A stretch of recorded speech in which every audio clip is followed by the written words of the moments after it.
a brutal stat line, an ugly interception, and then post-game comments that raised even more questions than the performance itself.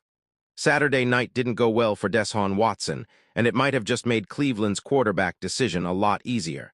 Stick around, because this breakdown covers everything that happened. What's up, everybody? Welcome back to the channel. Today we're breaking down Deshaun Watson's difficult preseason Week 2 performance for the Cleveland Browns and the post-game comments that followed. Let's get into it. On Saturday, the 2017 first-round pick had a rough outing that added more uncertainty to an already open Browns quarterback competition. Playing in the second half of a 31-7 preseason Week 2 loss to the Buffalo Bills, Watson finished just 5 of 12 for 36 yards, along with an interception.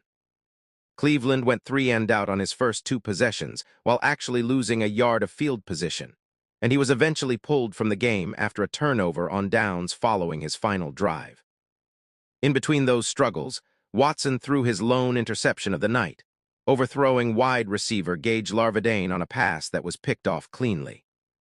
Now, the on-field performance was difficult enough on its own, but what happened afterward, when Watson spoke with reporters, added another layer to the story.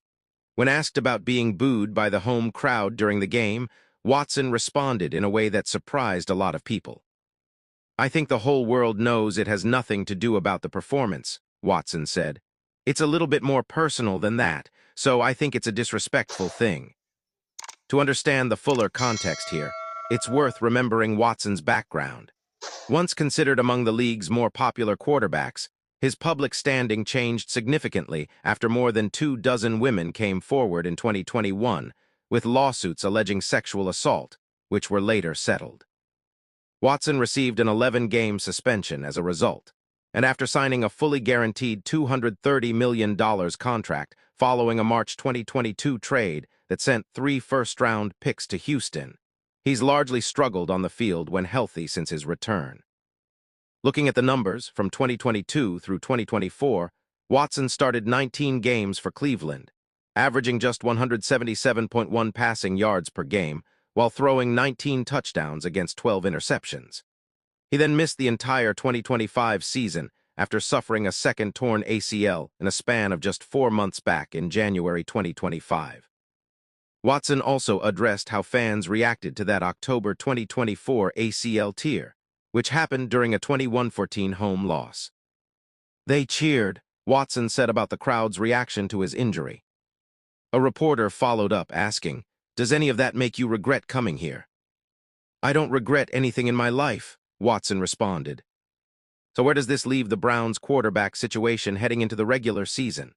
If Watson's on-field performance alone wasn't enough to push first-year head coach Todd Monken toward naming second-year quarterback Shedeur Sanders the starter, these post-game comments and the ongoing tension between Watson and the fan base certainly add another factor for the coaching staff to weigh.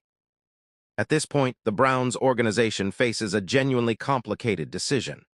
Watson remains under contract with significant guaranteed money attached, but his on-field production, injury history, and now his public comments have created real questions about whether he should remain the face of this franchise moving forward. Monken and the Cleveland coaching staff have a lot to consider as they finalize their quarterback plans before the regular season begins, and Saturday's performance and aftermath will likely be a significant part of that conversation. So what's your take on the entire situation? Should Cleveland move forward with Sanders, or does Watson deserve another opportunity to turn things around? Drop your thoughts in the comments below.